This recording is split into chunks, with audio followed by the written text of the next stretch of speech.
The sharp ring of the morning bell echoed through the halls, followed by the shuffle of footsteps as students rushed to their classes. It was another ordinary day at Westfield Middle School, or at least it seemed that way. Inside room 208, the chatter of students filled the air. Laughter, whispers, the sound of notebooks slamming shut. At the far side of the room, near the window, sat Amara Johnson, quiet 13-year-old girl with deep brown eyes and long, beautifully braided hair. She sat with her back straight, her notebook open, quietly reading the last page of her homework. Amara wasn't like most of the kids in her class. She rarely spoke unless spoken to.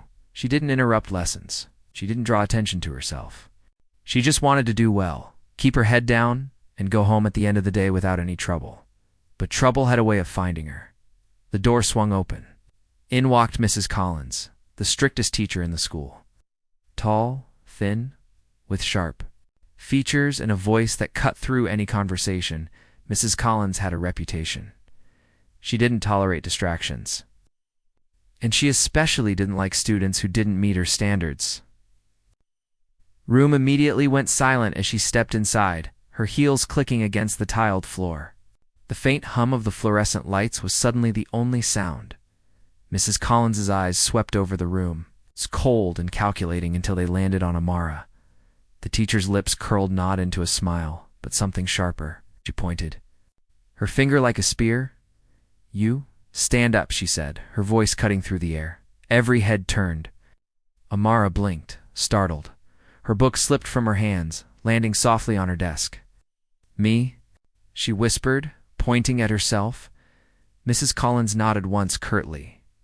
"Yes. You. Stand up now." Amara's legs felt heavy as she pushed herself to her feet. Her eyes darted around the room. Every student was staring, some with confusion, with pity, others with the silent look of kids who had seen Mrs. Collins pick her next target before. The teacher stepped closer, her eyes narrowing at Amara's braids. Long, neatly done, tied with small golden cuffs at the ends that caught the light when she moved. To anyone else, they were beautiful. But Mrs. Collins didn't see beauty. She saw something else. "Your hair," Mrs. Collins said, her tone sharp as glass. "It's distracting, too flashy. This is a school, not a fashion show." The class murmured softly. A couple of students shifted uncomfortably, exchanging worried glances. They'd seen Mrs. Collins send students to detention for chewing gum or for whispering during a test. But this was different. Amara's eyes widened. "My hair," she whispered, her fingers brushing one of the braids nervously. It's just braids." "My mom," Mrs. Collins, cut her off, her voice rising slightly. "Excuses won't help you here. We'll fix it right now." She walked briskly to her desk, yanked open the top drawer, and pulled something out. The sound of metal scraping against wood filled the silent classroom. A pair of silver scissors. Gasps broke out across the room. Amara's breath caught in her throat. Her hands went instinctively to her hair, clutching the braids like a shield. One student near the back whispered, "No way. She's not serious." Another whispered back, "She's done worse. Remember last year, the kid with the hoodie?" The whispers faded quickly as Mrs. Collins turned sharply toward the class, the scissors glinting in her hand. "No talking," she snapped. Her eyes locked back on Amara. "You have two choices. Either I cut these, or you leave my classroom for the day. Decide now." Amara felt her chest tighten. Her fingers trembled as she looked around. No one was speaking. No one was moving. Even her closest classmate, Mia, who usually stood up for her, sat frozen, her face pale. Tears began to well up in Amara's eyes, but she tried to hold them back. Her voice was barely a whisper. "Please, my mom," she said, "my hair's fine. For school, it doesn't break any rules." Mrs. Collins took a step closer, holding the scissors up. "Rules or not, I decide what's appropriate in this classroom. And this," she motioned to Amara's braids, "is inappropriate. So what's it going to be?" The classroom felt colder. Amara could hear her own heartbeat in her ears. She could feel every pair of eyes on her. Some students looked angry. Some looked scared. A few were recording under their desks. The moment stretched, long and suffocating, as Amara stood frozen. The metallic sound of the scissors clicking open and shut filled the silence. Finally, Amara whispered, her voice breaking, "Please, don't." Mrs. Collins tilted her head slightly, her lips curling again, not with kindness, but with something colder. "Then sit down in the hallway. You're disrupting my lesson." But before Amara could even move, Mrs. Collins stepped forward, one hand reaching for Amara's hair, the other holding the scissors steady. And as the cold steel glinted under the fluorescent light, the class collectively held its breath, because everyone knew something was about to happen that no one could take back. The classroom was so quiet. The faint hum of the ceiling lights felt louder than anything. Every student's eyes were glued to the same scene, Mrs. Collins standing over Amara, the scissors glinting like a weapon in her hand. Amara's knees felt weak. Her fingers trembled as they clutched her braids tighter, as if holding on could make the moment stop. Ow. But Mrs. Collins didn't pause. She took another step closer, her shadow falling over Amara. "Hands down," Mrs. Collins ordered sharply. Her voice had no warmth, no hesitation. "This will be over faster if you cooperate." Amara's lips trembled as she whispered, "Please, please don't cut my hair." "My mom just—" Mrs. Collins snapped, her tone cutting like a blade. "This is not a debate, Amara. You can keep standing there crying, or you can act like a student and let me fix this distraction." A few students shifted nervously in their seats. One boy whispered under his breath, "She can't do this." "Right." His friend elbowed him quickly, whispering back, "She want her to come for you too." Amara felt her chest tighten. She wanted to run. She wanted to scream. But her feet felt glued to the floor. Mrs. Collins raised the scissors higher. "Last chance. Move your hands or I'll send you to the principal and then I'll cut your hair. Your choice." Amara's breath shook. Slowly, her fingers loosened around her braids. Her hands dropped to her sides, limp, her head lowered, eyes blurring. With tears she couldn't hold back anymore, Mrs. Collins reached forward, her cold fingers brushing Amara's hair as she gripped one thick braid near the top. The metal blades opened with a faint squeak, then dash snip. The sound echoed like a gunshot in the silence. A long dark braid tumbled to the floor, landing near Amara's shoes. Gasps broke from the students. Someone covered their mouth. Another student pulled out their phone completely, recording openly now. Amara's body shook, but no sound came from her mouth. Her hands curled into fists at her sides. Her eyes stared at the braid on the ground as if it wasn't real. Mrs. Collins didn't stop. She grabbed another section, her expression cold, her movements quick. Snip. Another braid hit the floor. Amara let out a tiny sob, barely audible. Her shoulders trembled as tears slid silently down her cheeks. Still, no one in the class moved. No one spoke. Mrs. Collins glanced at the room, her voice loud and deliberate. "This is why we follow rules, so no one stands out, so no one distracts the class." Her words stung like a slap, making Amara's sobs grow louder, though she tried desperately to hold them in. Two girls near the back whispered to each other, "She's going to regret this." Someone's recording. Yeah, Amara's mom is not going to let this slide. Another boy, his phone tucked low by his leg, muttered softly as he kept filming, "This is going viral. No way this stays secret." Mrs. Collins kept cutting. One by one, Amara's carefully braided locks fell, scattering across the classroom floor like pieces of something broken. By the time Mrs. Collins finally lowered the scissors, Amara's hair was uneven, chopped in random lengths. Her head hung low, tears dripping onto her desk as she sank slowly into her chair.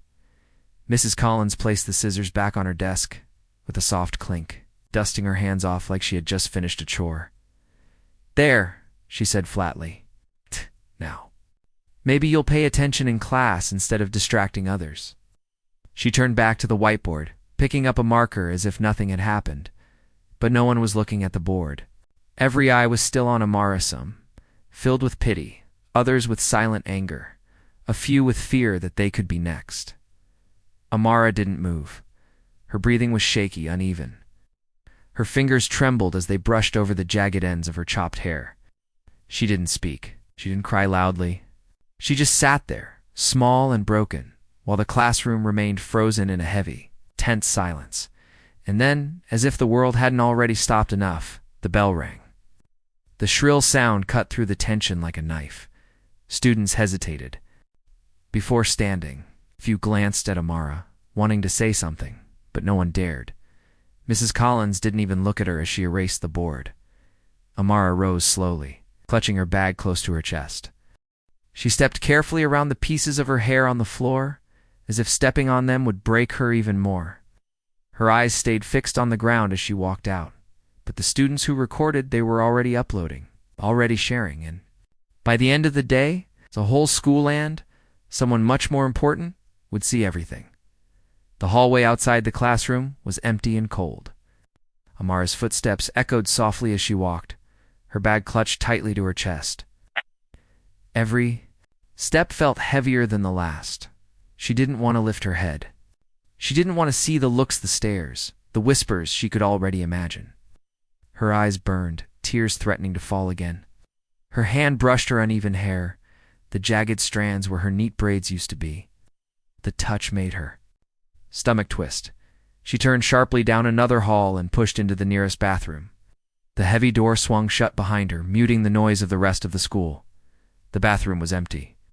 Only the faint drip of a faucet echoed. Amara stumbled to the mirror, her bag slipping to the floor. She froze. Her reflection didn't look like her anymore. The once beautiful braids, the style her mom had carefully done the weekend before, were gone. Ow. Now her hair was hacked, uneven. Sticking out in clumps, strand fell over her eyes, cut so short it barely reached her cheek. Her lip trembled as she whispered to herself, "Why? Why me?"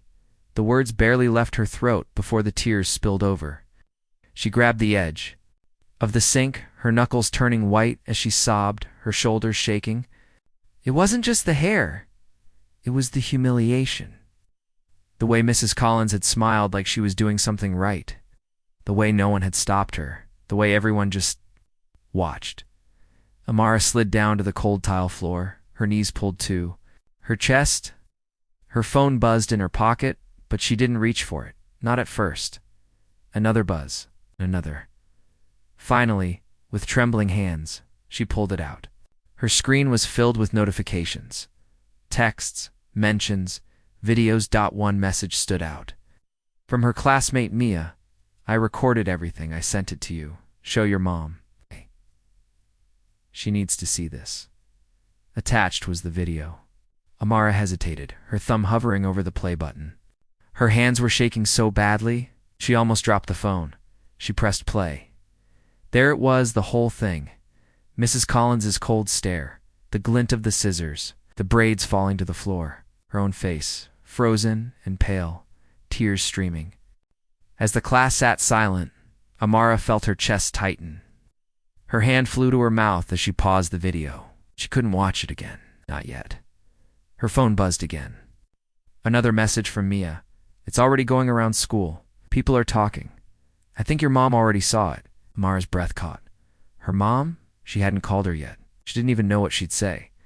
But if her mom had, "I've already seen the video." She wiped her face with her sleeve, standing shakily. Her reflection in the mirror looked even worse. Eyes red and puffy, hair uneven, shoulders trembling. She looked away, unable to keep staring. The bathroom door creaked open. Two girls from another class stepped in, their voices quiet until they saw her. One of them froze, her eyes softening. "Amara, are you okay?" Amara quickly grabbed her bag and shook her head, brushing past them without answering. She didn't want pity.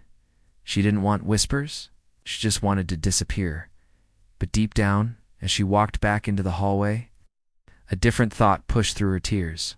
Her mom would see. Her mom would know. And when her mom came to the school, Mrs. Collins wouldn't be so calm anymore. By the time Amara left the bathroom, the school felt different. The chatter in the halls wasn't the usual laughter or gossip.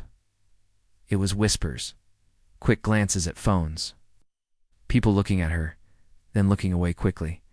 She knew why. The video, as she walked past a group of students, she caught a whisper. "That's her. The teacher just cut her hair like that." Another voice replied. Yeah, it's all over. Even the 8th graders are watching it, someone else murmured. Her mom's gonna destroy that teacher. Mara kept her head down, her heart pounding harder with every step. She wanted to disappear. But she could feel every pair of eyes following her. By lunchtime, the video wasn't just in her grade. It had spread across the entire school. Groups of students huddled around phones in the cafeteria, their voices low but urgent. Did you see Mrs. Collins's face? She actually smiled while doing it. What's wrong with her? This is going to blow up. Bet it hits the news. In the teacher's lounge, the tension was just as thick. Several staff members sat in awkward silence as the video played on a phone in the corner. One teacher muttered under their breath, "She actually cut a student's hair." In class? What was she thinking? Another whispered the moms. A lawyer, isn't she? This is going to be bad, really bad. Even the vice principal, Mr. Harris, had seen it. He sat in his office. The video paused on the moment Mrs. Collins's scissors closed on Amara's braid. He rubbed his temples, already dreading the fallout. This is going to cost us. Big, he muttered to himself. Meanwhile, Amara sat in the far corner of the library, her lunch untouched. Her phone buzzed again this time. It was her mom. Just 2 words lit up the screen. I saw. Her chest tightened. She didn't know if her mom was angry or sad or both. But she knew. One thing, her mom was coming. And when she arrived, Mrs. Collins would finally understand what it felt like to be the one frozen in fear. In the main office, the secretary's phone rang. She picked it up, her hand shaking slightly. Yes. Oh, she's on her way. How soon? A pause. Her eyes widened. Yes, I'll tell the principal right away. She hung up and turned to Mr. Harris, her voice hushed. She's coming. 15 minutes. The color drained from his face. He knew exactly who she was. And he knew that when Naomi Carter Amara's mother arrived, the entire school would feel the weight of what Mrs. Collins had done in room 208. Mrs. Collins continued her lesson as if nothing had happened. But when she noticed half her students secretly checking their phones, she frowned. What? What's the matter with all of you? Pay attention. Nobody answered. Because at that moment, every phone lit up again with the same notification. Naomi Carter just pulled into the parking lot. The whisper spread like wildfire. And though Amara was still in the library, still shaking, still clutching her phone, everyone in that building knew the real storm was about to begin. Amara sat in the corner of the library, knees drawn up under the table, her phone clutched tightly in both hands. The soft hum of the air conditioner was the only sound around her. No students dared to sit near her. Everyone knew what had happened. Everyone had seen the video. Her fingers trembled as she scrolled through the messages piling up on her screen. Are you okay? Your mom's on her way? It's everywhere now.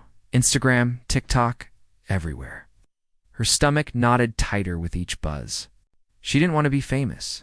She didn't want to be whispered about. She just wanted to wake up and realize this day had never happened. But then another message popped up. It's one from her mom. Just one word, coming.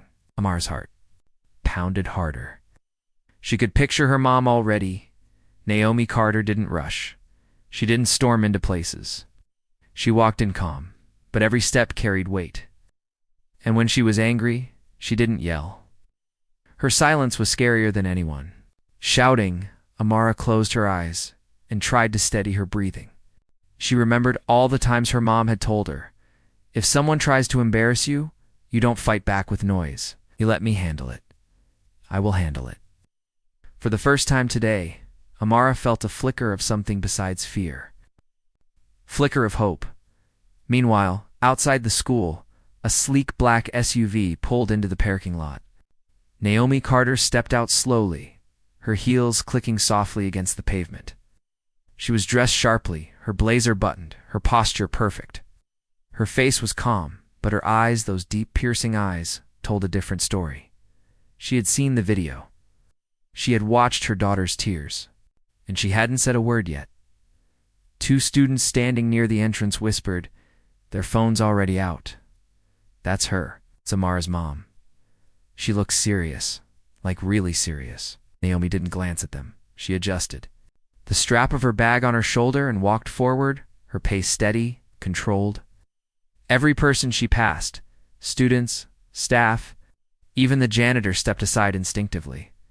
Inside the main office, the atmosphere had shifted. The secretary fidgeted behind her desk, glancing nervously at the door every few seconds. The principal, Mr. Harris, stood by the window, peeking through the blinds. "She's here," he muttered under his breath. His voice sounded smaller than usual, like he already knew the trouble ahead.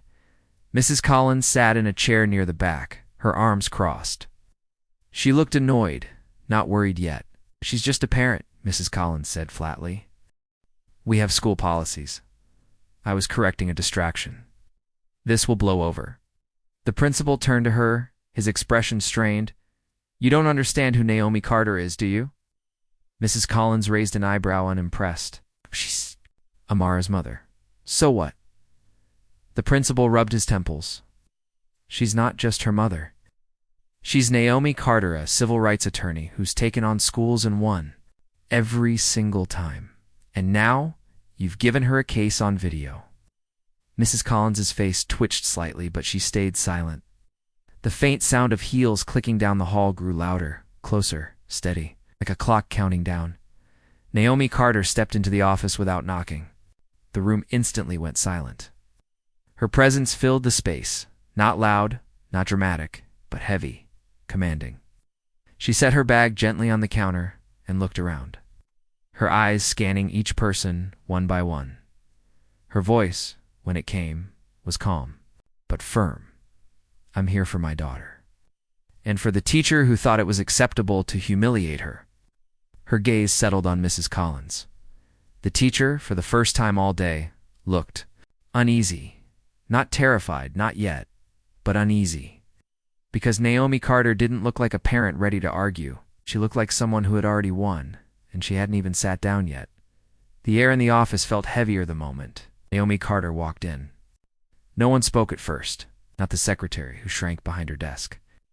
Not Mr. Harris, the principal, who cleared his throat but stayed silent. Not even Mrs. Collins, whose arms were still crossed, though her confidence had begun to crack. Naomi set her bag gently on the edge of the counter. Her movements were slow, deliberate. When she finally spoke, her voice was low, but carried through the room like a warning bell. "Where is my daughter?" The secretary stammered. "She's, in the library. We thought it would be best if she stayed away from attention for now." Naomi's sharp eyes shifted to Mr. Harris. "Attention or humiliation? Which one are you trying to manage?" "Right now?" The principal swallowed hard. He opened his mouth to answer, but Naomi didn't wait. She unzipped her bag, pulling out her phone. On the screen, paused at the perfect frame, was the video Mrs. Collins mid-snip. Amara's face frozen in silent terror, her braids falling to the floor. Naomi tilted the screen toward the principal, then toward Mrs. Collins. "Do either of you want to explain to me?" she said, her tone calm but cutting. "Why my daughter's hair is on the floor of your classroom while a group of children filmed her being humiliated?" Mrs. Collins shifted in her seat, her voice tight. It was a distraction. Her hair violated the classroom rules. Naomi cut her off, still calm. "Show me the rule. Right now." "The one that says you, personally, get to cut a child's hair?" In front of her peers, Mrs. Collins hesitated. "Well, it's implied. Dress codes. Distractions." Naomi raised a hand slightly. The tiny gesture was enough to silence the teacher. Her voice dropped a little lower. "So, not a rule, not a policy, just your judgment." The principal finally spoke, his words stumbling. "Mrs. Carter, please, we're handling the situation. I understand how upsetting this is." Naomi's eyes snapped to him. Her tone sharpened, still quiet but now carrying steel. "No, you don't understand. You didn't have to watch your daughter come home sobbing because her teacher decided to make an example out of her for no reason. You didn't have to watch this," she tapped the phone screen, "go viral while your child hides in a bathroom because everyone in this school saw her cry." The principal's jaw tightened. He didn't speak again. Naomi turned her attention back to Mrs. Collins. Her eyes didn't blink. Her voice didn't rise. But somehow, It felt even colder than before. You took scissors to my daughter's head. Without permission. You humiliated her in front of her peers. And you smiled while doing it. Mrs. Collins opened her mouth, but Naomi's next words stopped her cold. I am a civil rights attorney. You understand what that means for you? The room went silent. Even the faint hum of the office printer felt loud. Naomi placed her phone down on the counter, the video still playing silently, her hands folded neatly in front of her as she said, You're going to sit here, and you're going to listen, because this is no longer just about a classroom. This is about accountability. And neither of you, her eyes flicked to Mr. Harris and back to Mrs. Collins, are going to escape this quietly. She reached into her bag again, pulling out a thin folder, the edges crisp. Inside were document school policies, state laws, parental consent codes.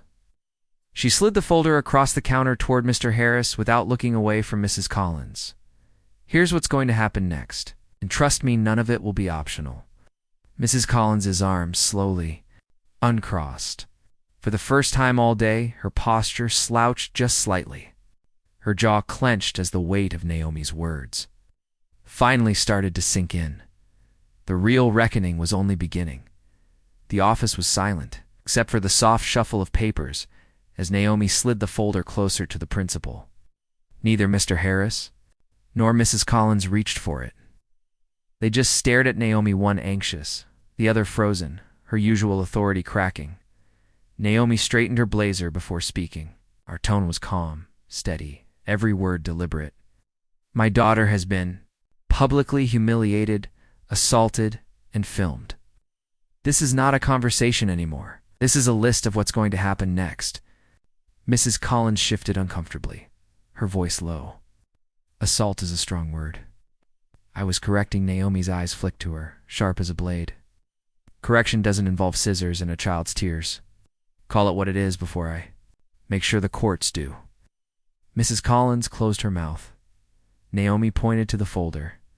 In there, you'll find 3 things. First, a formal demand for Mrs. Collins's immediate suspension pending investigation. Second, a requirement for the school to issue a public statement acknowledging their failure to protect a student. Third, my intent to pursue damages unless this is addressed properly today. Mr. Harris finally reached for the folder, his hand shaking slightly. He flipped it open, scanning the neatly typed pages. This is a lawsuit draft, he muttered. Naomi didn't smile. It's a warning. What I filed depends entirely on how you handle the next hour. Outside the office, word had spread. Students were gathering in the hallway, whispering, holding up their phones. Some had pressed their ears against the office door, trying to catch every word. She's tearing them apart in there. Collins looked scared for once. Did you hear? The mom's a lawyer. She's done this before. People are saying the school might go viral next. Inside, Mrs. Collins's confidence was crumbling.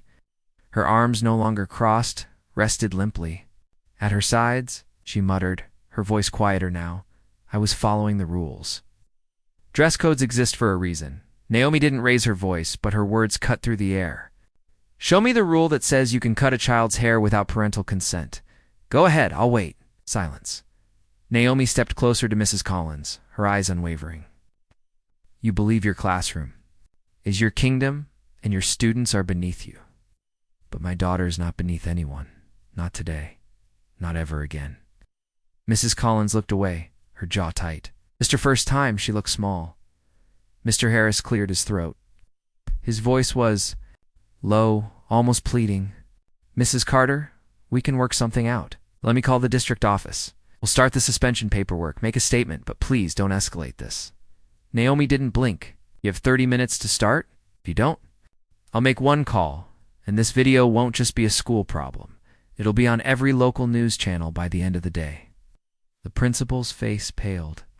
He reached for the phone on his desk immediately. Naomi finally turned toward the door. Her heels clicked softly on the tile as she opened it. The hallway beyond was lined with students, their phones up, their eyes wide.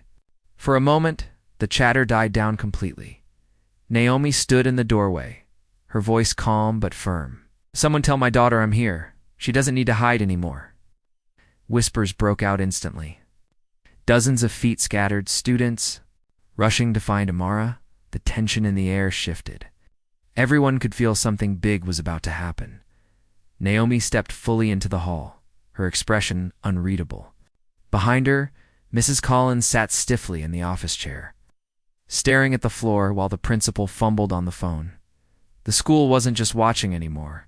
It was holding its breath, because they all knew Naomi Carter wasn't finished yet. The hallway was buzzing like a hive. Whispers bounced from one end to the other, echoing through the lockers. Students scattered in every direction, rushing to spread the word. Amara's mom is here. She's going to the library. Collins is done. She's done. Amara sat at the same corner table in the library, still clutching her phone. Her lunch sat untouched beside her, now cold. She stared at the floor, her foot tapping nervously, her mind spinning with questions. What would her mom say? Would she be angry? Would she be sad?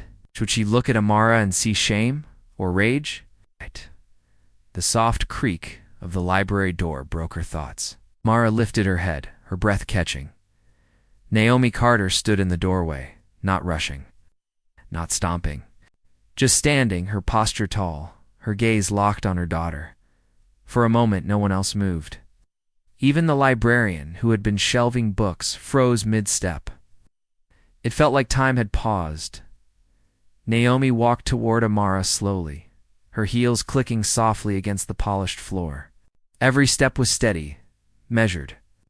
She didn't say a word at first. She simply knelt beside her daughter, placing one hand gently on her shoulder. Amara's lip trembled. "Mom," she whispered, her voice cracking. Naomi looked into her eyes.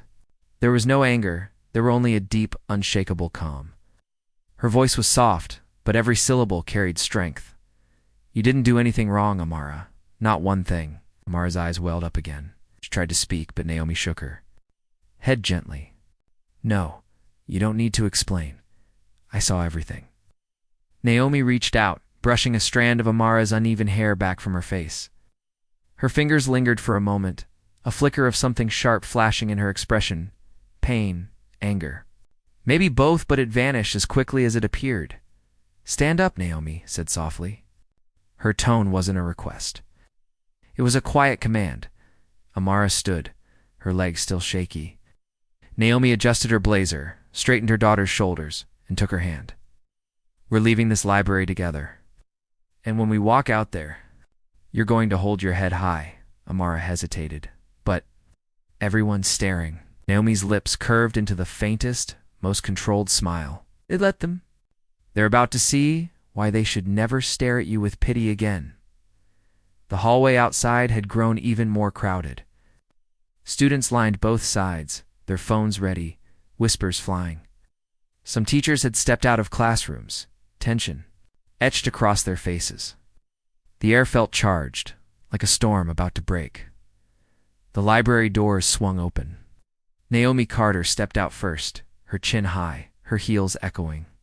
Beside her, Amara walked, her hands still in her mother's, her uneven hair visible for everyone to see. The hallway went silent. Every pair of eyes turned toward them. Every phone camera followed their every step. Naomi didn't look at anyone. She didn't need to. Her presence alone silenced the crowd as she walked steadily toward the main office, her daughter at her side. Behind her, whispers started again, hushed but urgent. "Collins is in the office right now. Naomi's taking her straight there. This is about to get bad." Amara glanced up at her mom nervously. Naomi didn't break her stride. Her voice was calm, almost a whisper meant only for her daughter. "Whatever happens next, you just stand beside me. You don't need to say a word. I'll do the talking." And as they approached the office doors, the murmurs around them faded. Again, replaced by an expectant hush, because everyone knew the real confrontation was seconds away. The office doors opened with a soft creak as Naomi Carter and Amara stepped inside. The murmurs from the hallway died instantly, the heavy silence following them into the room. Mrs. Collins sat stiffly in a chair, her arms resting on her lap now instead of crossed. Her earlier smugness had faded, but she still tried to hold her. chin high. Beside her, Principal Harris stood awkwardly, clutching Naomi's folder like it might shield him. Naomi didn't look at either of them at first. She guided Amara to a chair in the corner, resting a reassuring hand on her shoulder. Only then did she turn to face Mrs. Collins. Her voice was calm to calm. "Stand up." Mrs. Collins blinked. "Excuse me?" Naomi took a slow step closer, her heels clicking softly against the floor. Said, "Stand up. You cut my daughter's hair while she was forced to stand in front of a classroom full of children. Now it's your turn to stand." For a moment, no one moved. The air in the office was so tense that even the faint hum of the overhead lights felt loud. Principal Harris looked between the two women nervously. Mrs. Collins hesitated, her fingers curling against her skirt. Finally, she stood reluctantly. Naomi's eyes didn't leave hers. She didn't raise her voice. She didn't step closer. But every word hit like a weight. "You took scissors to my daughter's head. You didn't call me. You didn't send her to the office. You didn't ask for permission. You humiliated her, broke her trust, and you enjoyed it." Mrs. Collins's lips pressed into a thin line. "I didn't enjoy it. I was enforcing rules." Her hair, Naomi's hand lifted, silencing her mid-sentence. "No, you weren't enforcing rules. You were enforcing power. You thought you could cut away her pride because no one would stop you." Her tone dropped lower, cold enough to make Mrs. Collins flinch. "But you forgot something, Mrs. Collins. My daughter is not alone. And neither are your actions." Naomi reached into her bag again and pulled out her phone. With a quick tap, she played the video. The sound of the scissors, the awful sharp snip filled the room, echoing through the silence. Amara's soft sobs, captured by the recording, made the principal shift uncomfortably, his face pale. Naomi held the phone up, the screen facing Mrs. Collins. "Watch it. Watch what you did." Every second, Mrs. Collins's eyes darted to the video, then away, shame creeping across her face, despite her stiff posture. Outside, through the glass window, students had gathered, dozens of them, their faces pressed to the glass, phones recording. The crowd was silent, waiting. The weight of the moment settling over everyone like a storm about to break. Naomi glanced toward the window briefly, and back to Mrs. Collins. Her voice was still calm, but it cut like ice. "You're going to apologize to my daughter. Not in private, not later, right now, in front of everyone who saw you humiliate her. Or this video doesn't just stay online, it makes headlines by the end of today." Mrs. Collins's breath caught her eyes flick to Principal Harris, silently pleading for backup. He didn't meet her gaze. He was still staring at the phone screen, his shoulders sagging under the weight of what was coming. Naomi took one last step closer, her voice dropping to a near whisper that carried through the tense room. "Your choice, Mrs. Collins. Apologize here. Or explain yourself on every news station in the city." The room was so quiet, it felt like even the air had stopped moving. Mrs. Collins's lips parted slightly, but no sound came out yet.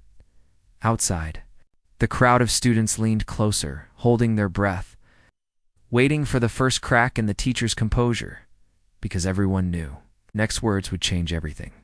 The office felt like a courtroom. No one moved. No one even breathed too loudly. Naomi Carter stood still, her phone in one hand. The video paused, mid-snip on the screen. Across from her, Mrs. Collins stood frozen, her fingers twitching at her sides. Outside the window, the crowd of students grew, our faces pressed to the glass, more phones recording, more whispers that buzzed like electricity. Some chanted softly under their breath, "Apologize, apologize." Naomi didn't turn to acknowledge them. Her focus stayed locked on Mrs. Collins. Her voice was calm, but the quiet weight behind it made the teacher flinch. "I'll ask one more time, in front of my daughter, in front of your principal, Right. and in front of every student who watched you humiliate a child. Apologize." Mrs. Collins's jaw tightened. Her pride fought to hold its ground, but the walls were closing in. She glanced at Principal Harris again. His face was pale, his shoulders tense, his eyes warning her, "Do it or this gets worse." The chanting outside grew louder, Now it wasn't just whispers. Apologize. Apologize.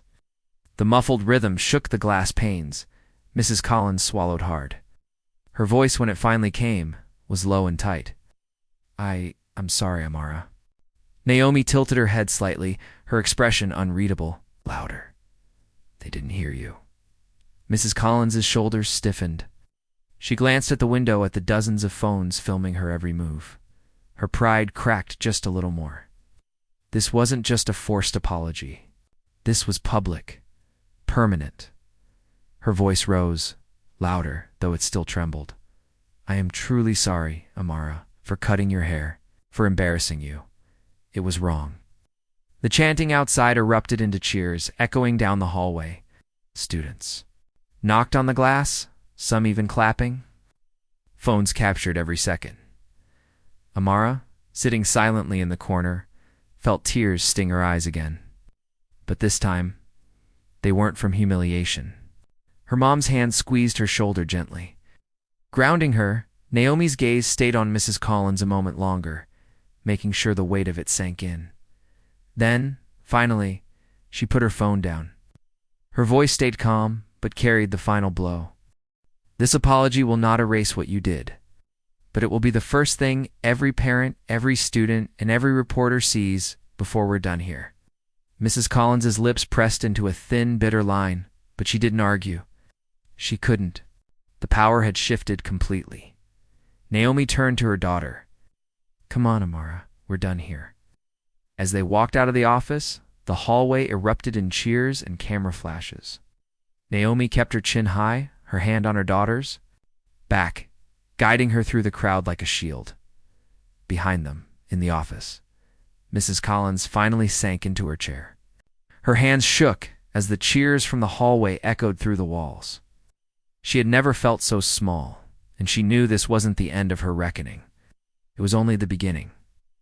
The school's front steps looked like a scene from a breaking news story. By the time Naomi and Amara walked outside, the crowd had doubled. Students lined the sidewalks, still filming on their phones. Several teachers stood near the entrance, whispering nervously. And down by the street, 2 news vans had already pulled up, their cameras being set up. Naomi didn't break her stride. Her hand rested on Amara's back as they descended the stairs, her posture calm but commanding. She didn't acknowledge the reporters calling out, Mrs. Carter, can you comment on what happened inside?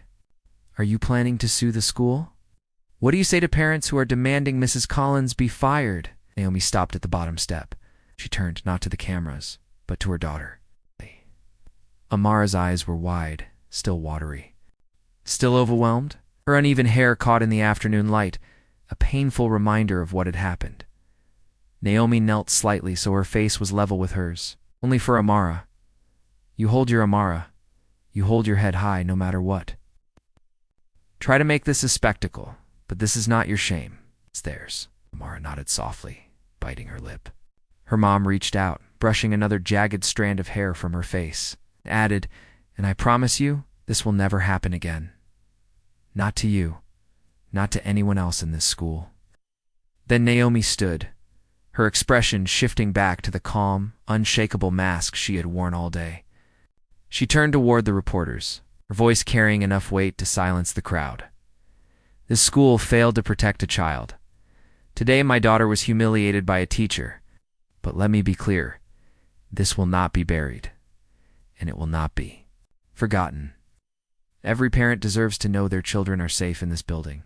Until that's true, we will not stop. The cameras flashed. The reporters scribbled furiously. And within minutes, the first clips of Naomi's words hit social media, spreading just as fast as the original video. As Naomi and Amara reached their car, a hush followed them. Students stepped aside. Parting like a path was being carved through. The crowd, some murmured softly, She's going to sue, isn't she? That teacher's done for. I've never seen anyone shut down this school like that. Naomi opened the passenger door for her daughter. Before Amara got in, she looked up, her voice barely above a whisper. Mom, what's going to happen now? Naomi glanced back at the growing crowd of cameras and students. Her jaw tightened slightly, but her voice stayed steady. What happens now? We make sure this never happens again. We remind them all who they're dealing with. She closed the car door. The low hum of whispers and camera clicks filled the air again. The SUV pulled away from the curb slowly, every eye still on them. Behind them, the school loomed in silence. The weight of what had happened settling over every window and brick. The story was no longer just a school rumor. It had become something much bigger, and everyone knew it wasn't over yet. That evening, Naomi Carter didn't rest. She sat at the kitchen table, her laptop open, papers spread neatly across the surface. Amara was upstairs, finally asleep after hours of tears, exhaustion, and quiet reassurances from her mother. Naomi's phone buzzed constantly. Calls from reporters, emails from parents, even messages from civil rights groups who had seen the viral video.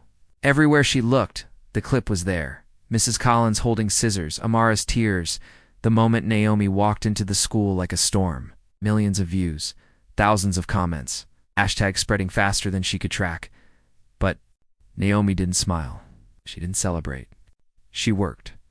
Her fingers moved quickly across the keyboard, drafting letters, compiling timelines, and pulling up school policies.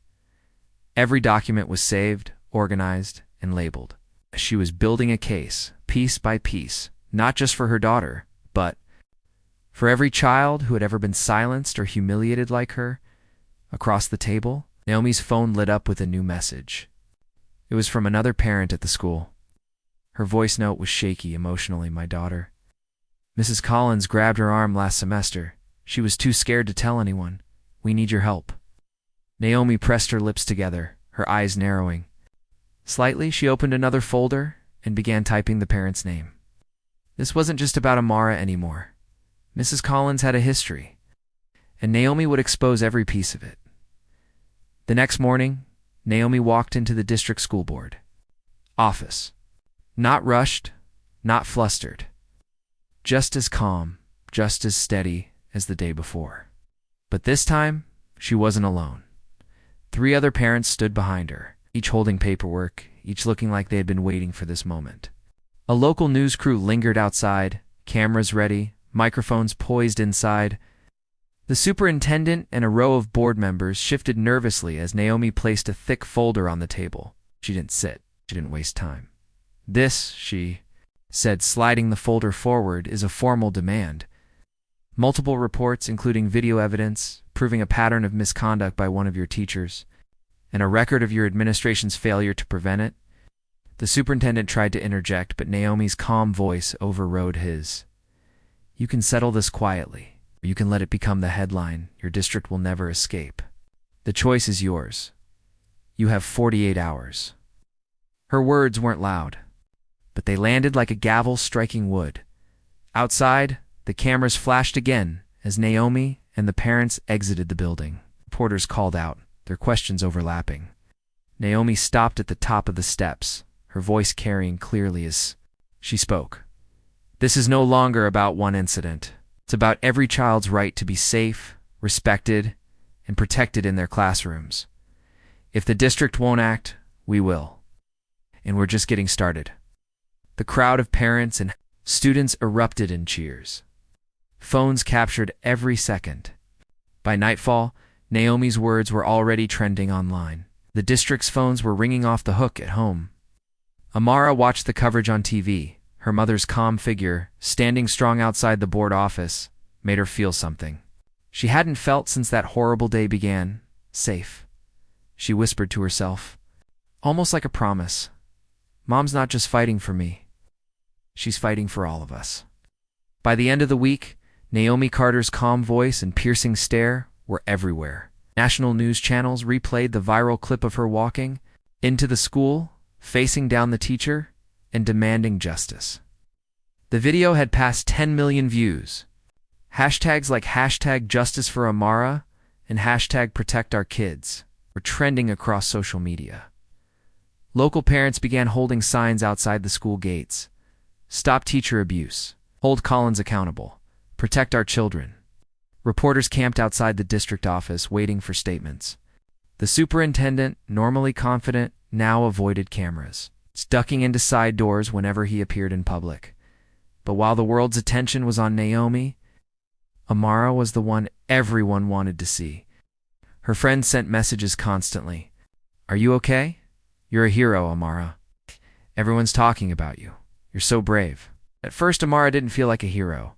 Every time she saw herself in the video standing there, crying as her hair fell to the floor, she felt small, weak, broken. She didn't want to be remembered like that. One evening, she sat on the couch watching another news report about her mom. Naomi sat beside her. She didn't speak at first. She just handed Amara a folded piece of paper. Inside was a note written in Naomi's neat handwriting. "The world saw you cry. Now they need to see you stand." Amara looked up, confused. Naomi smiled softly. "There's a rally at the school tomorrow. Parents, students, reporters, all of them will be there, and I want them to hear from you." Amara's eyes widened. "Me? I can't. What if I mess up? What if they all laugh?" Or Naomi shook her head. "Gently. No one is laughing at you, Amara. Not anymore. They're waiting for you to remind them why we're fighting." Amara sat quietly for a moment, clutching the note. Her fear was still there, but beneath it, something new flickered, something stronger. She didn't want to be remembered as the girl who was humiliated. She wanted to be the girl who stood up even when it scared her. Her voice, though soft at first, carried through the microphone. "My name is Amara. A week ago I thought I had to hide. I thought what happened to me made me weak. But I'm not weak. I'm not broken. And I'm not the only one this has happened to. That's why we're here, to make sure no other kid ever feels the way I did." The crowd exploded with cheers. Students stomped their feet. Parents shouted their support. Even some teachers in the back nodded, clapping quietly. For the first time since that awful day, Amara stood tall, not just beside her mother. But for herself, she didn't cry. She didn't shake. She smiled. And in that moment, she didn't feel like a victim anymore. She felt like a voice. The Monday after the rally, the district office was in chaos. Phone lines rang nonstop. Emails flooded in from angry parents, reporters, and advocacy groups. The superintendent's inbox alone had over 500 unread. Messages each, demanding the same thing: fire Mrs. Collins and change the system. Behind closed doors, the school board met in a tense emergency session. Stacks of documents covered the table printouts of the viral video, Naomi's formal complaints, and a list of other incidents that had quietly been buried over the years. For the first time, those incidents couldn't be ignored. Some board members whispered nervously, "If we don't act, this becomes a lawsuit we can't win. The media won't let this go. Neither will she. She's a civil rights attorney. If she goes to court, we're finished." The vote wasn't even close. Mrs. Collins was suspended without pay, effective immediately. But Naomi Carter wasn't done. That evening, Naomi walked into the school auditorium where a special public board meeting was being held. The room was packed. Parents, students, reporters, and even community leaders filled every seat. Cameras lined the walls, their red lights glowing. Mrs. Collins sat near the front, her face pale, her shoulders tense. For the first time, there was no smugness, no control. Only the quiet realization that her career and reputation was collapsing. In front of an audience, when Naomi took the podium, the room fell silent. Her voice was calm, as always, but every word cut through the air like a blade. This is not just about one teacher. This is about a system that thought it could humiliate children without consequence. My daughter's hair was cut. Her dignity was torn apart. But she is not the first student this school failed to protect. And unless you change your policies, she won't be the last. She held up a folder, this one thicker than the rest. And here are 10 more complaints from students and parents. Incidents swept under the rug. Today, I am demanding 3 things: a permanent termination for Mrs. Collins, a full review of staff conduct policies, and mandatory cultural sensitivity training for every teacher in this district. The crowd erupted into applause and cheers. Reporters scribbled furiously. Even some board members nodded, knowing they had no choice. Mrs. Collins stared at Naomi, her jaw tight, but she didn't speak. She couldn't. the weight of the crowd. The cameras and Naomi's unwavering voice left her motionless. Naomi finished simply, her voice steady but powerful. This ends today. And it ends because parents like me and students like my daughter refuse to be silent anymore. Ah, the applause thundered through the auditorium, echoing off every wall. Ow. Phones captured every moment, ready to share Naomi's words with the millions still watching online. For the board, there was no escape now. For Mrs. Collins, there was no redemption left. And for Amara, sitting in the front row beside her friends, there was finally something she hadn't felt since it all began. Justice taking shape right before her eyes. 2 weeks later, the district released an official statement. It spread across every news outlet, every parent email chain, and every social media feed. Mrs. Collins has been permanently terminated. New district-wide staff training programs will be implemented immediately. Updated policies will ensure no student faces humiliation or discrimination in our schools again. The announcement sent a ripple of relief through the community. Parents shared it proudly, students cheered, and the viral video that had started it all now carried a different tone, not just outrage, but victory. At school, things felt different for Amara. The whispers that used to sting now carried admiration. She's the reason the rules changed. She stood up and won. She's braver than all of us. Even teachers treated her differently, not with pity, but with respect. She still wore her hair in protective braids, though it would take months for it to grow back fully. Now, when she walked through the halls, she didn't hunch her shoulders or look at the floor. She held her head high, her mother's words echoing in her mind. They'll try to make you feel small. Don't let them. Naomi, though, knew. The fight was bigger than just her daughter. That evening, she stood on her porch taking a quiet phone call. On the other end was a lawyer from a national advocacy group. "We saw how you handled the Collins case," the lawyer said. "We could use someone like you. There are other schools, other kids, facing the same battles. Are you interested, Naomi?" Look through the living room window, where Amara was laughing softly with 2 friends. Her lips curved into a faint smile. "I am. Let's talk tomorrow." The following day, Naomi walked Amara to school. Before Amara went inside, she turned to her mom, her voice soft but steady. "Mom, thank you for everything. Don't. I think I could have faced any of this without you." Naomi knelt slightly, brushing a hand over her daughter's shoulder. "Yes, you could have. You're stronger than you know. But you didn't have to do it alone. And you never will." Amara smiled a real smile, not the shaky one she'd worn for weeks. She hugged her mom tightly before heading inside. Naomi watched her go, standing tall at the school gates. For the first time in weeks, the weight on her shoulders eased. Justice wasn't just served, it had sparked something bigger. And Naomi knew this was only the beginning. The morning sun spilled over the schoolyard as Amara walked through the gates. For the first time since everything happened, she didn't feel the weight of every stare. The whispers were different, now not cruel, not mocking, but full of respect. That's Amara, the girl who changed everything. She stood up for all of us. Her uneven braids swayed gently as she walked. Her head was high, her shoulders back. She wasn't just a student anymore. She was a symbol of strength, even if she hadn't meant to be. Naomi stood a few feet away, watching. She didn't hover, didn't rush to protect. She just stood still, arms folded, a small, proud smile on her lips.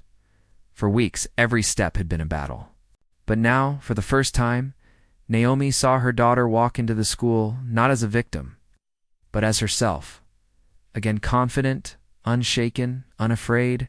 As Amara disappeared inside, Naomi turned to leave. Her phone buzzed in her pocket. Another message from the advocacy group. This one was simple. Another case, another school. "Are you ready?" Naomi glanced back at the school building, hearing the faint laughter of students through the open windows. Her jaw tightened slightly, but her eyes stayed calm. She typed back just 2 words. Always ready. Sliding the phone into her pocket, she walked down the sidewalk, her heels clicking softly against the pavement. The camera crews, the crowds, the chaos, all of it had faded for now. But Naomi knew this wasn't the end. For her, this was only the beginning of something bigger, and the world was about to find out exactly who Naomi Carter was. The screen fades to black. Final caption appears. Sometimes one voice can spark a movement. Naomi Carter wasn't just fighting for her daughter, she was fighting for every child. The sound of distant school bells rings as the story ends.